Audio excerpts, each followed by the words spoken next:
Today I want to share with you that a woman's true refinement is always in the places others cannot see. Recently, many girls have claimed to be refined, but behind their delicate makeup and outfits, many lack a matching refined lifestyle. In my heart, true refinement looks like this. During World War I, when resources were scarce, women would color their calves to pretend they were wearing stockings.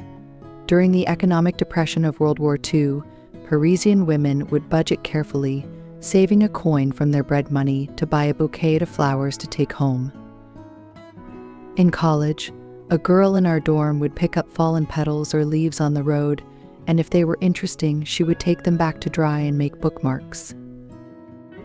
When I was young, every midterm and final exam, my mom would spray a bit of perfume on my wrist, making me look forward to the exams. You see, women who love life and pursue refinement, even in the face of war, poverty, and trivialities, still hold on to the philosophy of a refined life.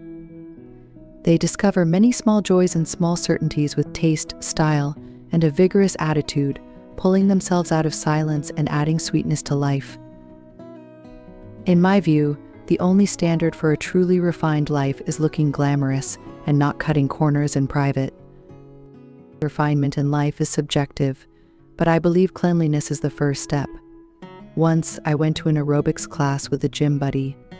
I waited downstairs at her place, and she invited me up to wait in her apartment. She dressed fashionably and had tasteful makeup, but her home was so messy that even my memory felt overwhelmed. When she opened her wardrobe and a pile of clothes fell out like a snowball, I immediately removed her refined beauty title in my mind. I wanted to suggest she use her gym time to tidy up her room, as coming home to a mess would still leave her feeling stressed. In times of chaos, there are still refined women. In the TV series, a Japanese woman stranded in northeast China after the war is a woman who could live refinedly under any circumstance. Despite working in a dusty coal yard, she habitually cleaned her simple and shabby house to be bright and tidy. Her family would dust off their clothes before entering the house. Her black, dirty suede shoes were spotless, the cement floor was wiped clean and shiny, and her clothes had a warm rice fragrance and neatly ironed creases. She truly lived a refined life. Recently, my spouse's relatives visited from another city, and our home couldn't accommodate everyone. To give them more space, I offered to stay at my single female colleague's place for 2 nights. These 2 nights significantly shook my views on life.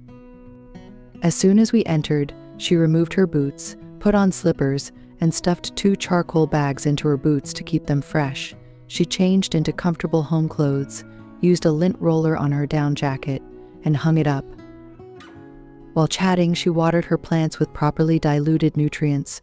Her bottles and jars had labels with the opening and expiration dates to avoid using expired products, and she repurposed expired lotions and creams for leather care.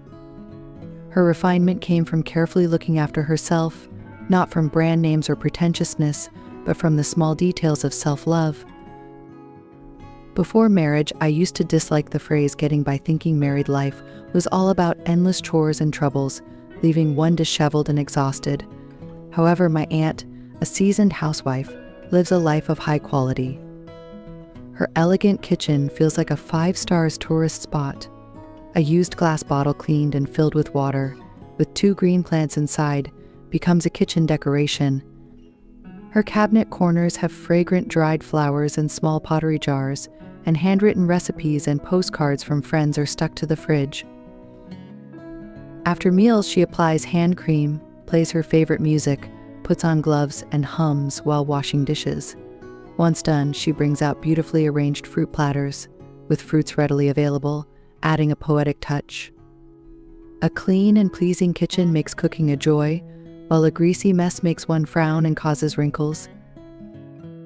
Who says housewives must be dowdy, with rough hands and smelling of cooking oil? My aunt is a living counterexample.